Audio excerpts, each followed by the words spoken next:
Tonight, a special edition of The Late Show devoted entirely to the art of screenwriting. Robert McKee is a Hollywood jack-of-all-trades, scriptwriter, script doctor, and now teacher. He claims to have distilled the essence of what makes the perfect screenplay, and he's grown rich by passing on that wisdom to other screenwriters and would-be screenwriters. This flies in the face of the accepted idea of art being a product of individual vision or inspiration. Nonetheless, the McKee gospel of scriptwriting has caught on in Hollywood in a big way.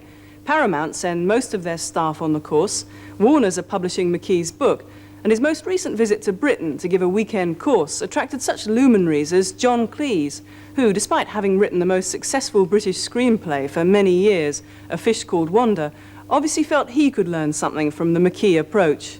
The Late Show filmed McKee in action and sponsored our very own wannabe screenwriter through the 3-day course. The third day is devoted to a 6-hour autopsy, as McKee calls it, of Casablanca, which he sees as the perfect screenplay, and we'll be showing the movie in full after this program. But first, story structure according to McKee.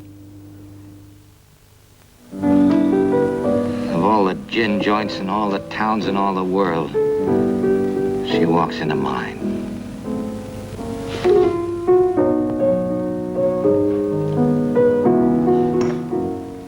What's that you're playing? Oh, just a little something on my own. Oh, stop it. You know what I want to hear. No, don't. You played it for her, you play it for me. Well, I don't think I can remember. If she can stand it, I can. Play it. Yes, boss.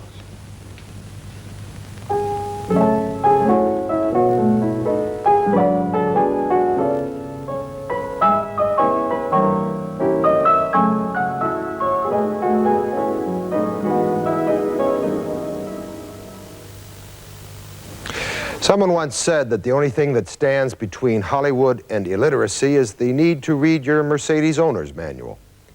I don't know if that's true or not, but it is the case that Hollywood producers hire a virtual army of people to do their reading for them, people called story analysts. And I was such a reader. And after a few months of this kind of work, I came to the conclusion that I could sort of write up a standard report, Xerox off copies, and just change the title of the script and the author to fit. And that sort of standard reader's report would go something like this. Very nicely written. Good, crisp, actable dialogue, vivid scene descriptions, a wonderful attention to detail, some very fine, witty moments, some very touching, moving moments. All in all, a professionally written script. However, the story sucks. It doesn't start well, it never engages your interest, it never moves you emotionally, it's never very meaningful. It's all on the surface. There's no insight into these characters or their world. It's illogical. It wanders around. It finally wimps out at the end. Pass on it. But I never wrote this report, and if I had, it would have cost me my job. Great, dynamite story. Grabbed me from page one, drew me into deep emotional involvement with these people, drove up to a tremendous first-act climax, then held me in high suspense as it broke off into a brilliant second-act weave of plot and subplot. This script then accelerated to a second-act climax of such beauty, of such power, that I thought this script was over. And yet, out of the ashes of the second-act climax, this writer managed to create a third act of such magnificence, so powerful, so moving, that I am writing this report from the floor. However, this dumb son of a bitch can't even spell. This script is 300 pages long. The dialogue is horribly verbose. Even Olivier couldn't get his tongue around it. The descriptions are full of unwanted camera directions and directorial commentary and philosophical and psychological notations. It isn't even typed in the proper format. Clearly not a professional writer. Pass on it. If I had written that report, the producers I worked for would have grabbed me by the lapels and flung me against the wall, screaming, "You idiot! You found a great story and you want us to pass on it? Bob, we don't care if this guy can't write dialogue. We'll bring a body and fender writer who can. We'll punch this up. We'll cut it down to size. But Lord, Bob, a great story. I mean, go out in the hall, come in the door again. This time read the sign. Story department." The point that I'm making, of course, is that for the screenwriter, literary skills are simply not enough. It doesn't matter how talented you are to write beautiful dialogue, wonderful descriptions, if you cannot tell a story.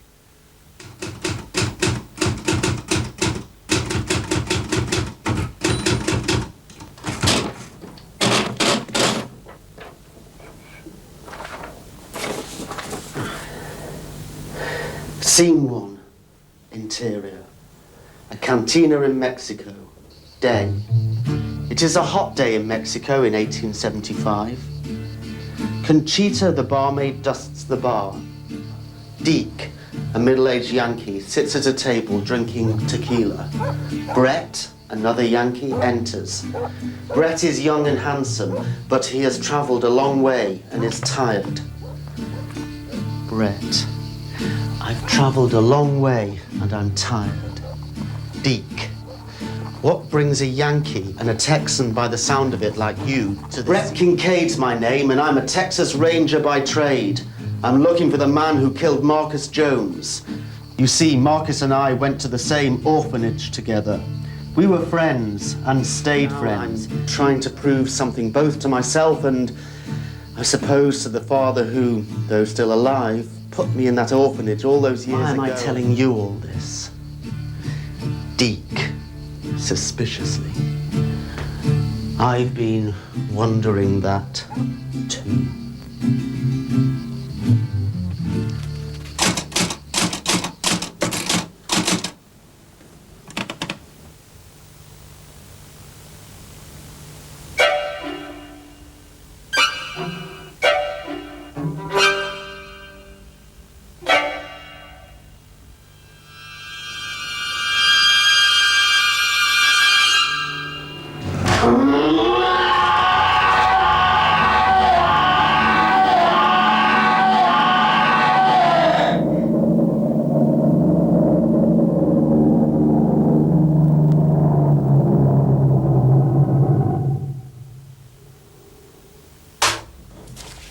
Robert McKee's story structure.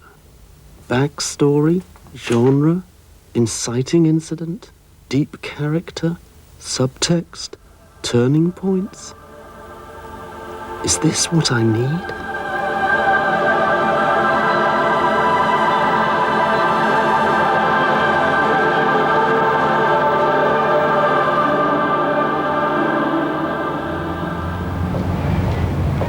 Probably 50% of you, 60% of you are writers.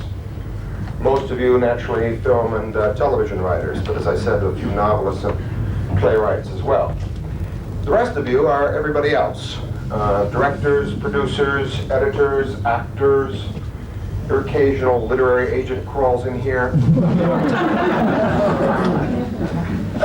Because story is at the heart of everything we're all doing. There is no such thing as a formula for writing stories. A formula like a recipe that if you follow it, your cake must rise. There are many people who will purport to teach you such a thing. The formula for writing a screenplay. It's bullshit. There's a form to storytelling exactly as there's a form to music. And when it's present, it makes that music and not noise. 75% of the time and imaginative creative work is structuring the story. Only 25% is the creation of descriptions and dialogues. And of the 75% of the work that goes into creating the story, 75% of it is creating the climax of the last act. That is the great, insightful, and imaginative leap that the writer must make. Creating that last act climax. Somebody once said, writing is easy. It's just a matter of sitting there in your chair, staring at the blank page until your forehead bleeds. I began to realize a few years ago, and I don't know how long ago it was, but some time, that I didn't have any idea how to make a movie work. And it's mainly because one or two of the movies I made did so badly. And I began to realize it was all to do with story.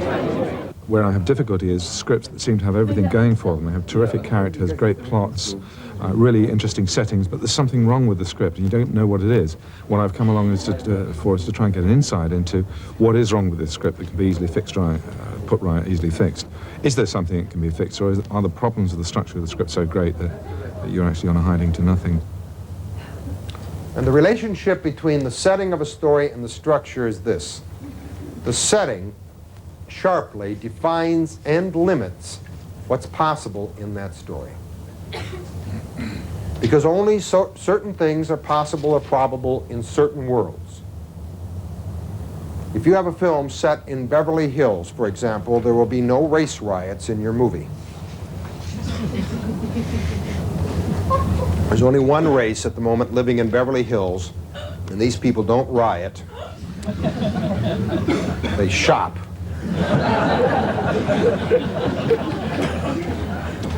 All stories are set inside of a small little world. It may seem to be grand, but when you look carefully, you realize that all stories are in fact in a small little world.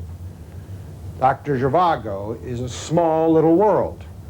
It's the story of really only 4 or 5 characters, their little lives, played out, of course, against the background of Russia in turmoil, but it's a small little world.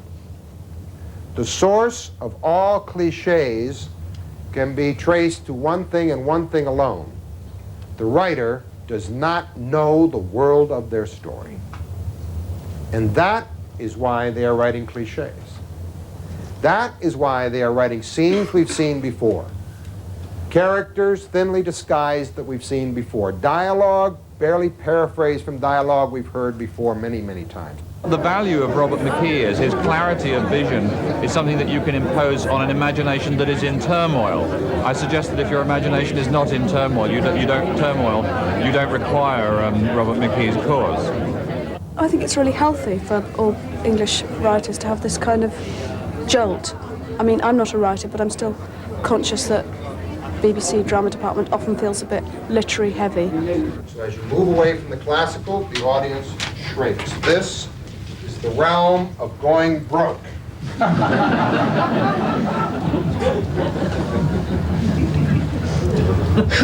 So do not expect to be lionized when you march into some producer's office with a piece of anti-structure or minimalism. A scene is an action through conflict in more or less continuous time and space that turns the life situation on at least one value. And if you can honestly answer, the situation at the end of this scene is exactly the same in terms of values as it was at the beginning of the scene, you have to ask yourself a serious question: why is this scene in this movie? True character, deep character, the essential nature of a human being is the moral or ethical or value-charged choices that that person will make under pressure. And the greater the pressure, the truer the choice to character. Deep down inside, despite how this person appears in the world, who are they? You should be able to pull the protagonist of any story aside and whisper in their ear and say, "Jack, you can tell me, kid. I won't spread it around. What do you want?"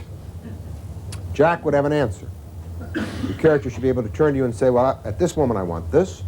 The next week I'd like that. And overall, I hope I will get this." They have a desire, a goal, a need, something that they are pursuing, and they're pursuing it consciously. All stories, ideally, want to go to the end of the line, to an action beyond which the audience cannot imagine another.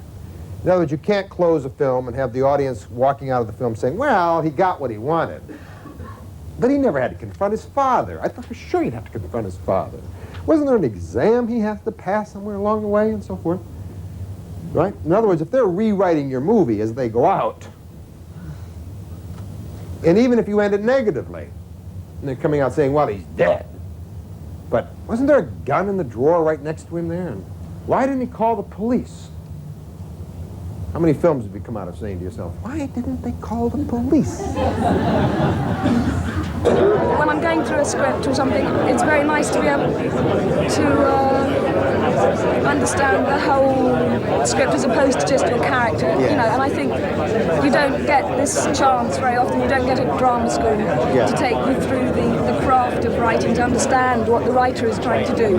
It's almost like a sort of singles club for the late 80s, in that, you know, a lot of the writers begin to sort of meet each other and gradually let go a little idea, and by the end of tomorrow, I mean, I don't know what will happen this time, but I mean, it's actually a meeting place for people who spend most of the time on their own.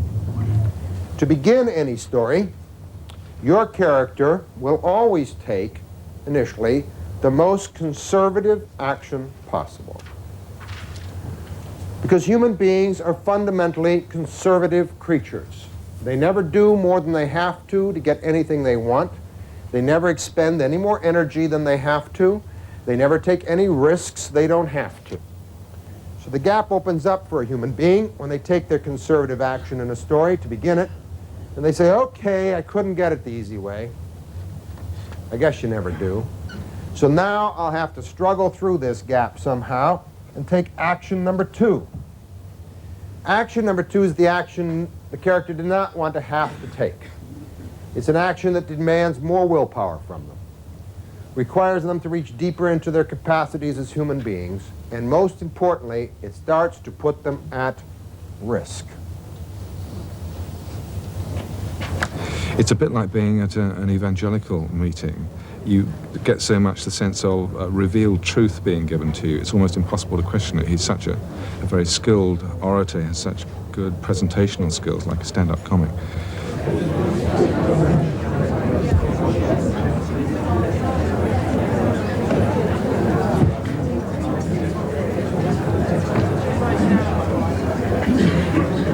Good morning.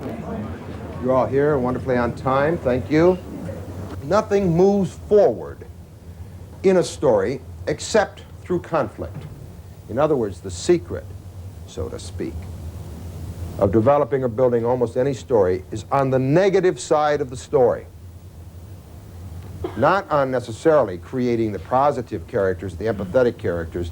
Those characters will become wonderful, those empathetic characters, when you build the forces from the other side of the story in order to compel those characters, in particular the protagonist, into becoming a fully revealed and developed character, and to reach the limit of human experience, regardless of the context of the story you're telling, seems to require a minimum of 3 major reversals. Things were good, they got better, they were great. Things were bad, they got worse, it hit rock bottom.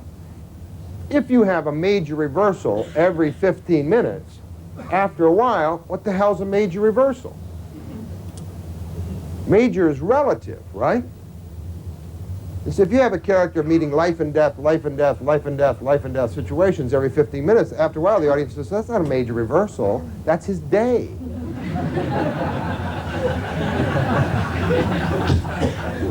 You know, if nothing happened one day, that would be a major reversal. The problem is to give that audience the emotional satisfaction of whichever kind is needed for the story, but not the way they expect. In Wonder, we worked on it purely by trial and error. That is to say, we'd write something, and then Charlie and I would, as Robert McKee puts it, go and sit in the mind of the audience and just talk about it and read it backwards and forwards to each other, and just at a gut level decide whether we thought it held the audience and worked or not, or if it didn't. And if it didn't, we just try something new. But although I don't think you can replace that process, if you have some idea of what the real rules are, and I think this guy has really worked a lot of them out, then you've got a much better chance of getting there a bit quicker.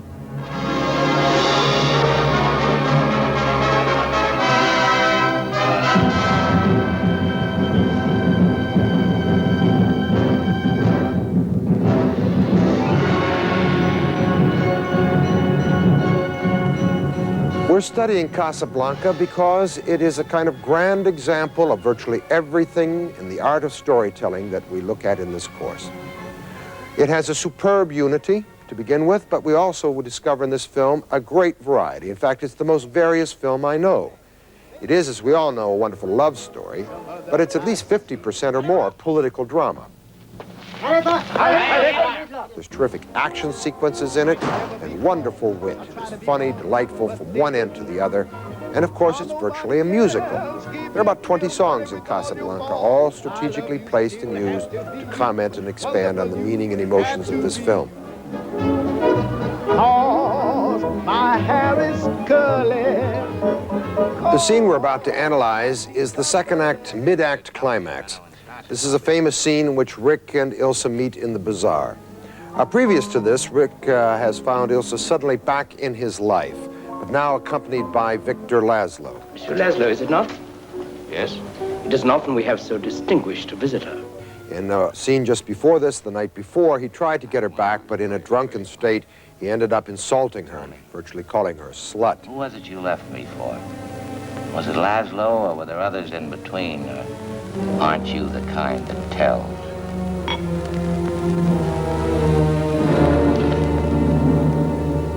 Now, sober, he approaches her in the bazaar. Only 700 francs. So we want to break this scene down and analyze it into what actors, directors, and writers call a beat.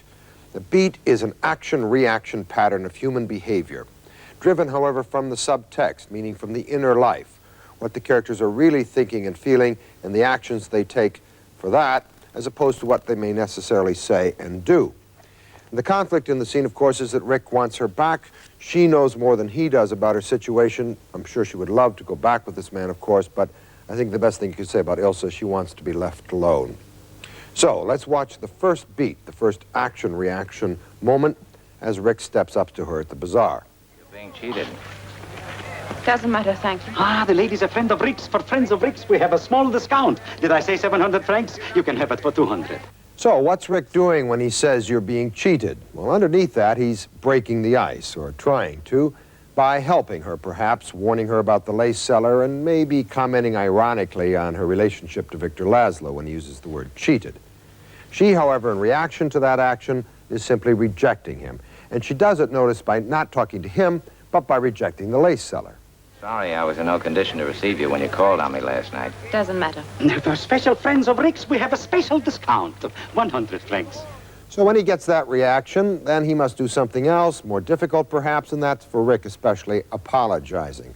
And so he apologizes to her, hoping that that will open her up and get her to talk to him, but it doesn't. She rejects him a second time, and again, this time by speaking to the lace seller and not to him.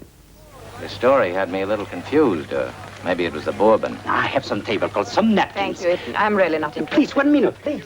So after 2 rejections, he now tries something perhaps even more difficult for him, and that is making an excuse that he was drunk. Maybe it was, as he mispronounces the word, the bourbon. But once again, she will not talk to him, and she rejects him by rejecting the lace seller. Why did you come back? To tell me why you ran out on me at the railway station? Yes. So after 3 rejections in a row, Rick really has to do something here to get her attention.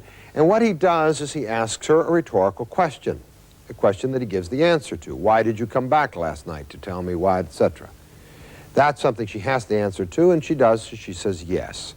And we notice that she stands there. What she does is probably more important than the word that she uses. She stands there. And so her reaction to him breaking the ice then finally is, or getting his foot in the door perhaps, is to open the door a crack, but keep the chain on it with that simple yes, and then just stand there. Well, you can tell me now. I'm reasonably sober. I don't think I will, Rick. She seems to be willing to talk, and to get her finally to open up, he is begging. And that's my interpretation of that line when he says, you can tell me now, I'm reasonably sober. This is a tough, taciturn character who's not going to get down on his knees, but he insults himself for the second time, and he's begging. He's saying, please talk to me. And notice that her reaction to that is, I don't think I will, Rick. She doesn't say yes, she doesn't say no. She just says, I don't think I will, Rick, and continues to stand there. And my interpretation of her reaction then is that she's really asking for more. In essence, she's saying, the plea was nice, the begging was nice. Could I hear a little more of that, please? Why not? After all, I got stuck with a railway ticket. I think I'm entitled to know. Last night I saw what has happened to you. The Rick I knew in Paris, I could tell him he'd understand. But the one who looked at me with such hatred. I'll be leaving Casablanca soon and we'll never see each other again. We knew very little about each other when we were in love in Paris. If we leave it that way, maybe we'll remember those days, not Casablanca. Not last night. Now she's saying goodbye. This is the let's remember the good times and forget the bad speech. This is let's be friends. She's kissing him off. And notice that he does not react. There is no reaction from his side of the scene in any behavior. He simply launches a new action. Did you run out on me because you couldn't take it, because you knew what it would be like? Hiding from the police, running away all the time? You can believe that if you want to. And what he's doing there with that line, what about did you leave me because you were afraid of the running and hiding, essentially is calling her a coward. He's had a year to think about why this woman left him, and that's his best explanation to himself. She was a coward. She couldn't face it. But of course, we know Ilsa's no coward. We can imagine what her life has been like with Victor Laszlo. And so she says to him, "You can believe that if you want to." What is she doing under that line? Well, what does anybody ever mean when they say you can believe that if you want to?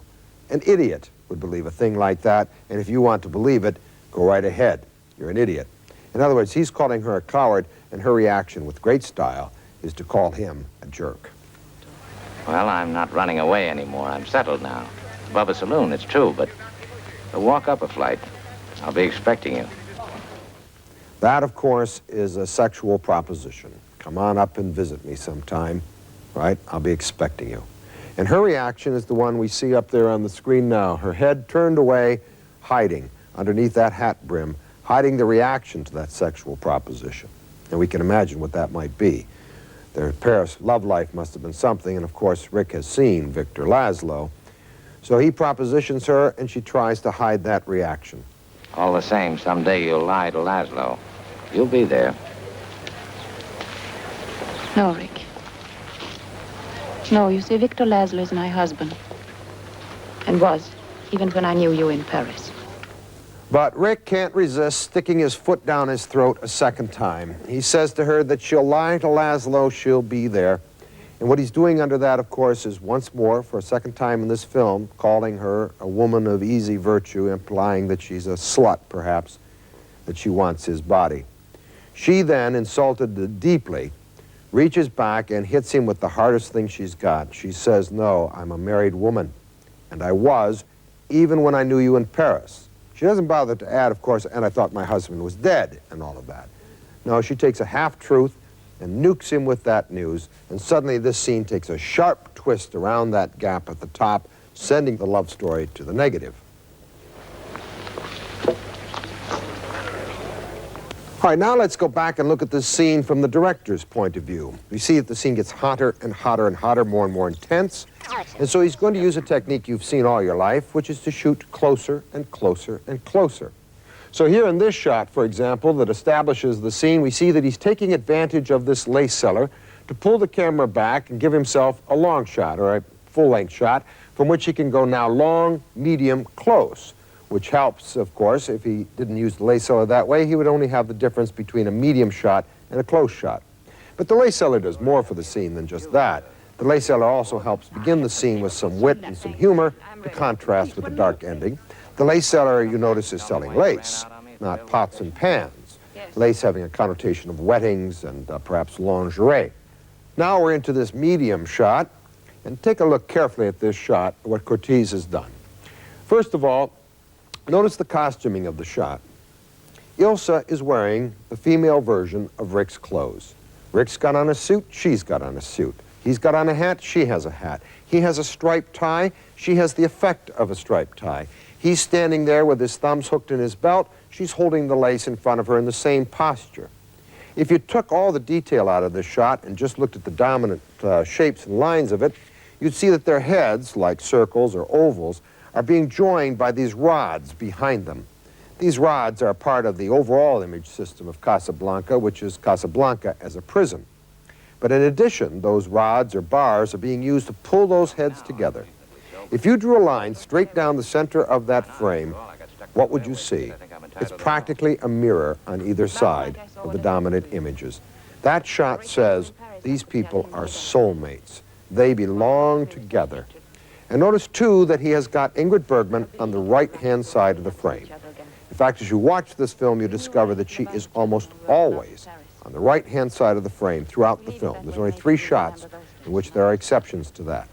The right-hand side of the screen has feelings of greater power, strength, solidity, and weight. The left-hand side is more dynamic, energetic, chaotic, emotional, and so forth, due to the way in which the human eye works whenever it looks at a rectangular surface like that.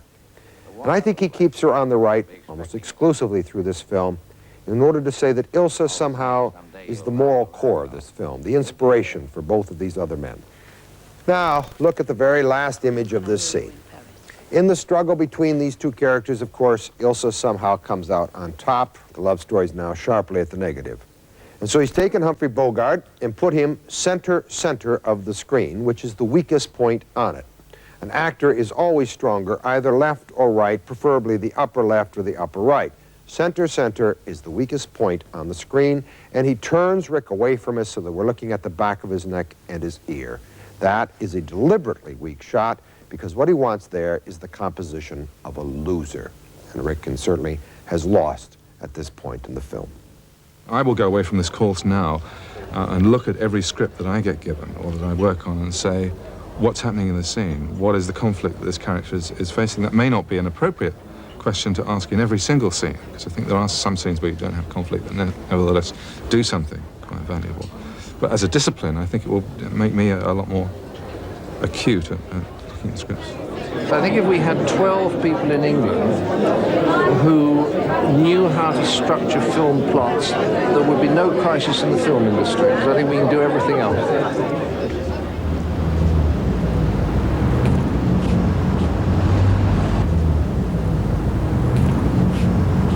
There are no rules to screenwriting, only sins.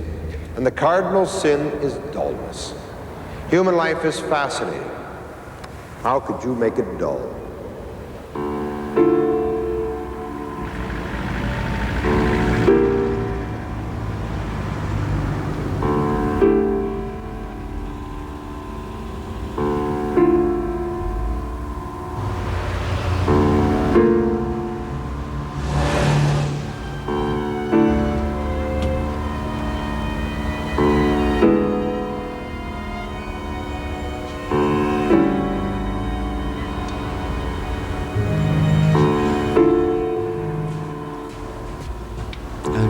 Sandwich, please.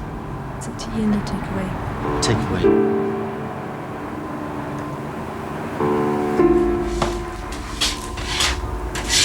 Right, Terry.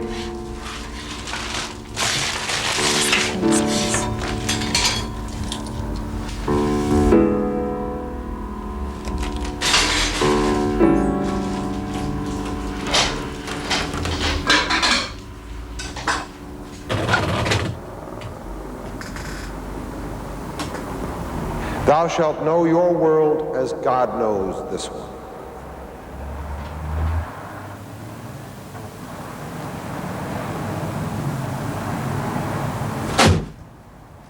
Scene 1, interior, a cafe in West London, day.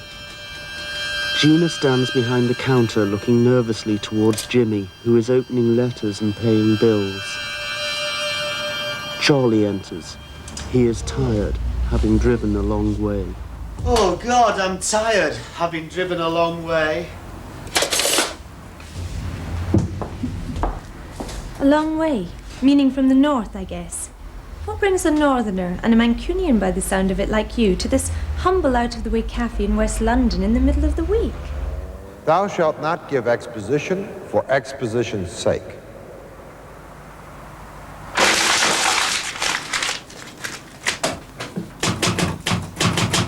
Charlie is wearing a suit, his jacket slung over his shoulder, his tie loose. He's carrying an executive briefcase. On the table, he drops a road map, a regional newspaper, the battered locket and chain, and his car keys. He slumps exhausted into the chair as Gina approaches. Can I get you something? I'd like a tuna sandwich. And, by the way, you're a very attractive woman. What time do you finish work tonight? I think that you too are attractive. But it's not easy for me to get away. I'm something of a prisoner here. Great, I'll pick you up at 7. No. What's the problem, Gina? Tuna sandwich. Jimmy walks slowly over to Charlie and sits facing him. Gina might find you attractive, but she finds all men attractive who offer her the chance of escape. Thou shalt not write on the nose, but a subtext under every text.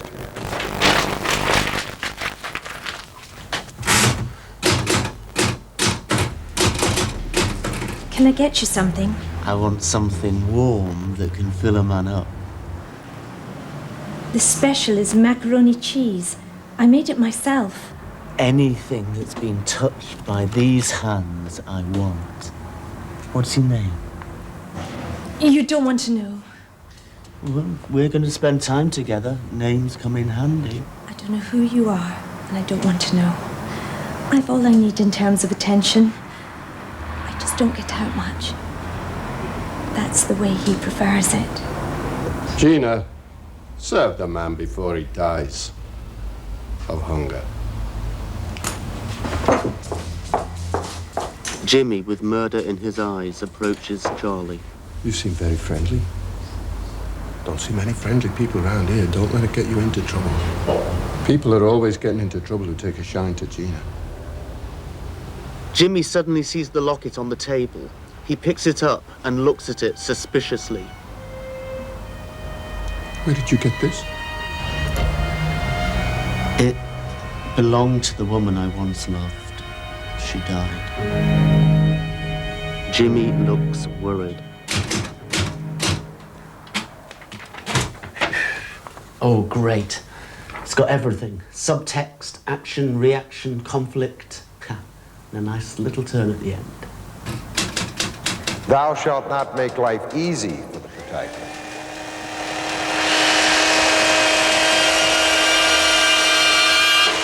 Thou shalt not use false mystery or cheap surprise. It wasn't that bad. To reach the limit of human experience seems to require 3 major reversals. Of course I can't marry you. Charlie, please understand. After the accident, I had to have skin grafts.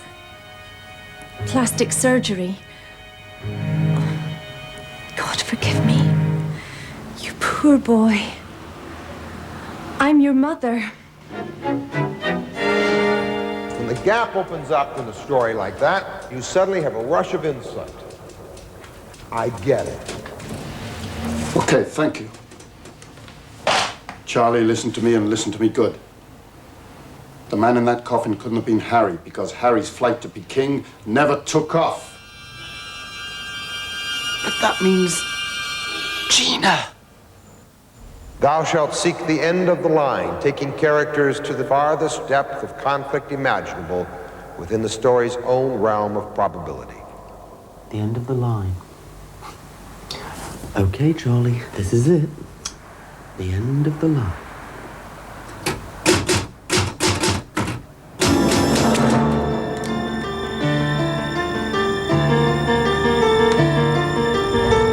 Okay, I want the truth and I want it now!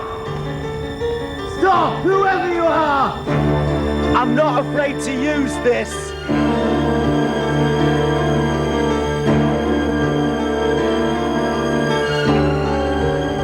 Jimmy!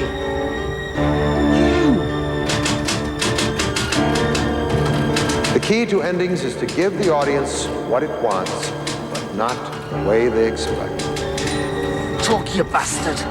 You live with a woman who I thought I loved. A woman who claims to be my mother, who I thought was dead.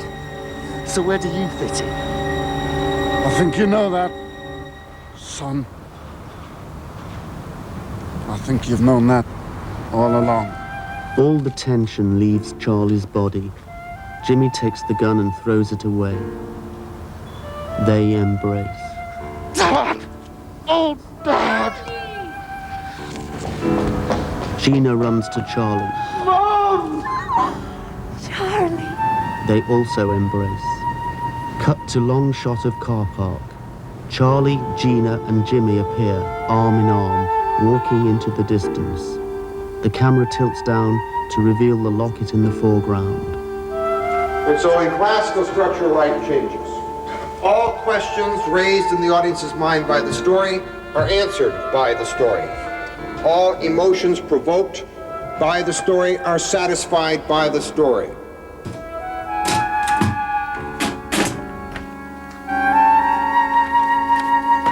Great.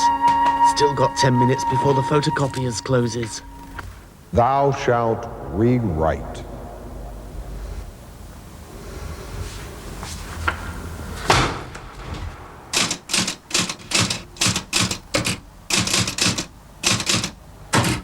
Talent without craft is like energy without an engine. It just burns. Craft maximizes talent. But if talent isn't there in the first place,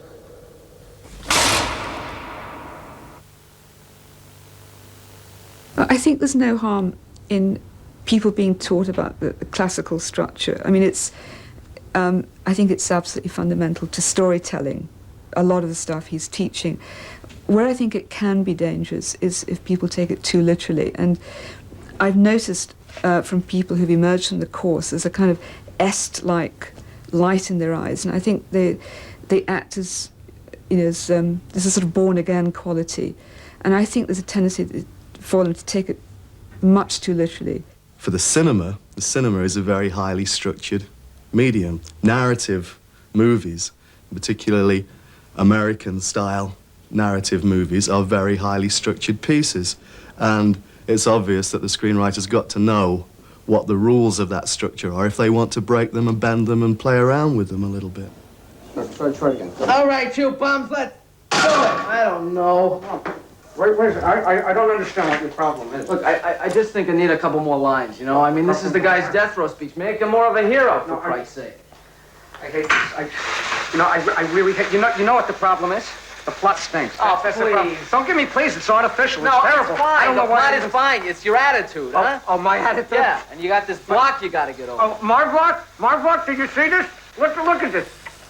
Studio directive, and I quote, "Don't smear the successful man. Don't smear the businessman. Don't write about the common man. Don't write about the little people." No. I'm gonna write about it.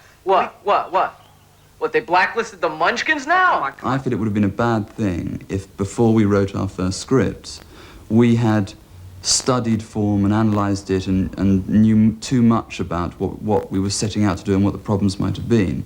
Because I think it tends to, if you worry too much about what act you're in and what plot point you're at and where the character arc is, and you tend to lose the sort of freshness and the excitement and the energy that comes from making mistakes and correcting them afterwards. I think people, especially younger writers, can get over-anxious about structure, and it can limit and hinder their writing to begin with. I think structure is something a good producer, a good script editor can help them work on.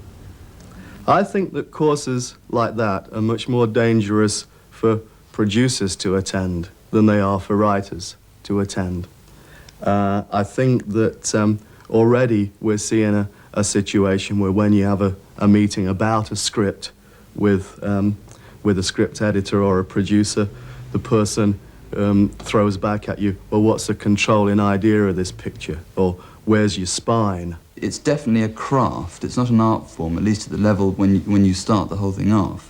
It's like plumbing or sort of being an electrician, that there are rules there, very specific things that have to be done in terms of, the way you tell a story, the way you lay it out on the page, the way you present ideas to executives in meetings, the whole thing. But there isn't really anybody there, there isn't an apprenticeship that you can serve directly with people to show you how you learn what those rules are and how you do these things. I operate on the basis of a very self-evident truth that writing cannot be taught. What I think is possible is if you have a writer, a potential writer with the talent, you can help that writer not to waste time by pursuing blind possibilities. And basically, my attitude is that anything that liberates the human imagination, that liberates the creative spirit, is a good thing. Anything that inhibits the creative spirit is a bad thing. I think one of the great things about American cinema is that they're not hindered by the British theatrical tradition. And American screenwriters are brought up to think in terms of writing for movies. They write in terms of images. In a secret lab, somewhere in the Western Hemisphere, a perfect human specimen has been born. He has the strength of 10 men and the wisdom of 20. He also has a twin brother. That's what Hollywood is so good at. If you come in with an idea, that one's tendency is to sort of embellish it and to get more sophisticated and to play tricks on the audience and to turn it round. But what they're very good at is saying, well, what's this really about? And particularly even if they're thinking of casting, is this a Bette Midler thing, is it an Arnold Schwarzenegger thing? They sort of keep simplifying it down to the underlying formula, and that if you stay true to that, you have something at the end which is very powerful. My name is Julius, and I'm your twin brother.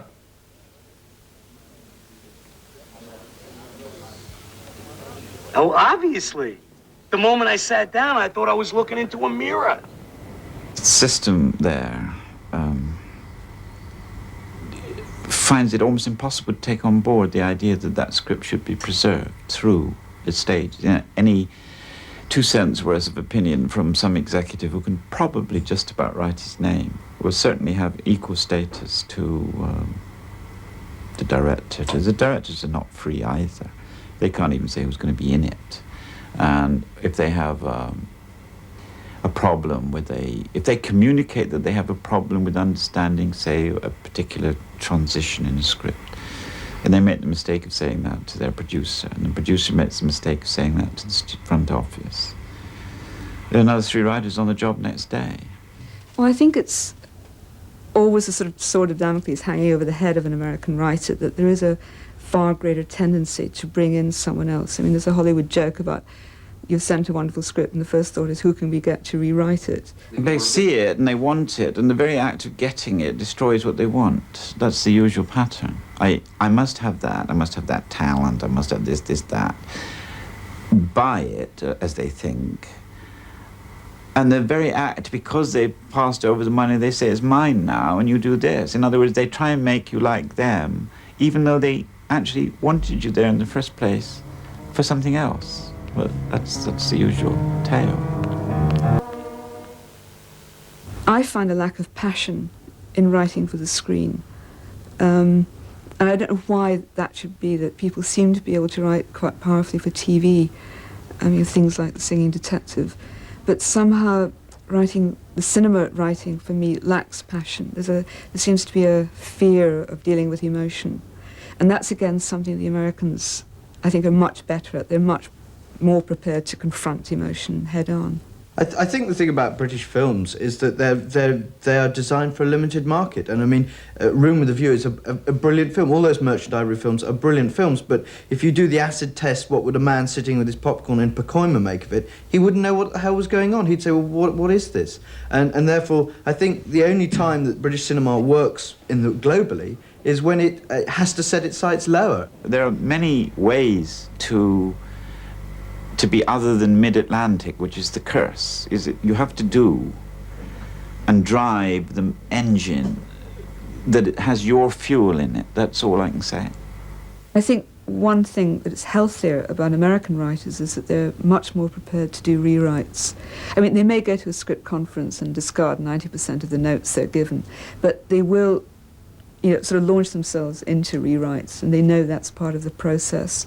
Whereas here, I think, again, because of the way writers have been treated in television and in the theatre, which is rather reverentially, some writers look appalled if one suggests going beyond a second draft. And I think that's the biggest single problem with most of British cinema over the last 5 years, is that almost every film, I think, could have benefited from one more draft. Ernst Lehman, the great screenwriter, once said, he said, the bitch about screenwriting, Bob, is that when you win, you lose.